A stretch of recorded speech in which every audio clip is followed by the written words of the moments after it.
Ready, start.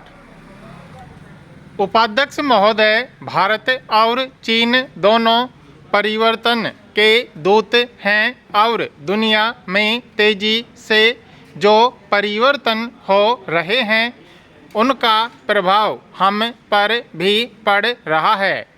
अब चूँकि हमने अपनी द्विपक्षीय समस्याओं को हल करने के तरीके ढूंढ लिए हैं, इसलिए अब शायद यह समय आ गया है जब हमें नई उभरती हुई विश्व व्यवस्था का आकलन करना चाहिए और एक ऐसी दूरदृष्टि और नीति अपनानी चाहिए जिससे विशाल एशिया महाद्वीप के लोगों का लाभ हो। भारत और चीन के बीच नीति संबंधी एक सामान्य समझौता होने पर और कई प्रश्नों के बारे में हमारे रवैये और दृष्टिकोण से एशिया के पुनरुत्थान में सहायता मिल सकती है। एशिया के इस पुनरुत्थान के लिए क्या कुछ होना चाहिए?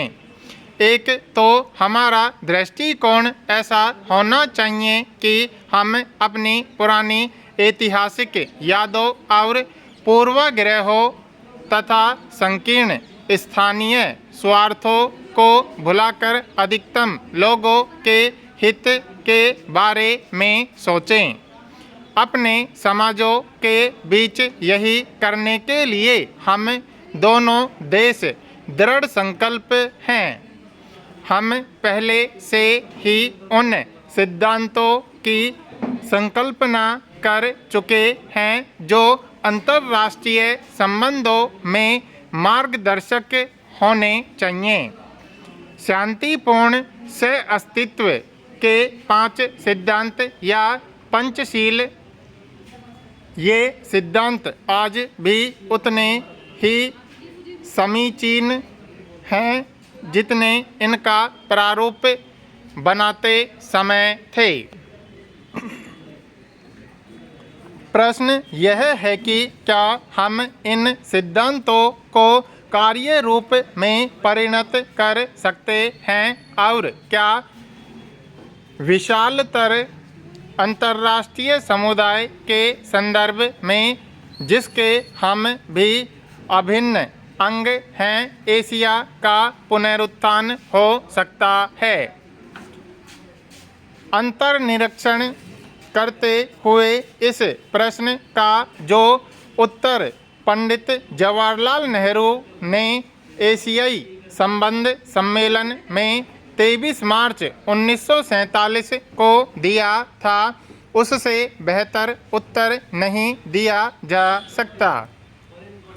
उन्होंने कहा था, यहीं पर सभ्यता का प्रादुर्भाव हुआ था और मनुष्य ने कभी न समाप्त होने वाली अपनी साहसिक यात्रा शुरू की थी। यहीं पर मानव मस्तिष्क निरंतर सत्य की खोज में लगा रहा और यही मानव की आत्मा ने वह प्रकाश पाया जिसने समूचे विश्व को आलोकित कर दिया। उसी एशिया से संस्कृति की महान धाराएं बहकर उन सभी दिशाओं में गईं जिनकी मैं चर्चा कर रहा हूँ। एशिया के लोगों में जो रचनात्मकता और उत्साह है उससे उन सिद्धांतों और उद्देश्यों को निश्चय ही वास्तविक रूप दिया जा सकता है जिनकी मैंने ऊपर चर्चा की है। एशिया के बारे में जवाहरलाल नेहरू की एक कल्पना थी। उपाध्यक्ष महोदय, एशिया में भारत और चीन तथा विश्व के बारे में भी उनकी एक कल्पना थी, परंतु यह केवल कोरा स्वप्न नहीं थी। उनका इतिहास प्रेरित मस्तिष्क हमेशा उन पिछले दिनों की तरफ जाता था, आधुनिक युग की पहली सहस्राब्दी की ओर जाता था, जब हमारी दोनों सभ्यताओं विचार के दो ढंगों, उन विचारों को प्रकट करने के हमारे अलग अलग तरीकों ने मिलकर एक रचनात्मक चौंकाचौंध पैदा कर दी, जो महान बौद्ध तीर्थयात्री दुर्गम हिमालय को पार करके भारत आए। उन्होंने घोर शारीरिक कष्ट उठाकर एक महान विचार के प्रति ही अपनी निष्ठा नहीं प्रकट की थी। वे तो इतिहास के उन महान विद्वानों में से थे जिन्होंने भिन्न भिन्न संस्कृतियों में और विभिन्न भाषा भाषियों में संपर्क स्थापित करने का एक आश्चर्यजनक चमत्कार कर दिखाया।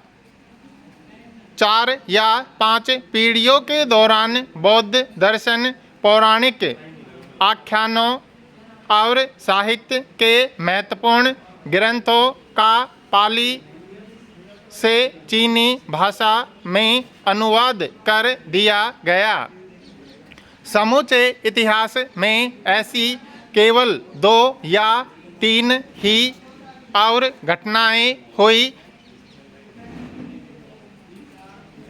हैं। यूनानियों और अरबों के बीच संगम और 15वीं सदी में यूरोप के उस दर्शन की पुनः खोज जिसने पुनर्जागरण को जन्म दिया।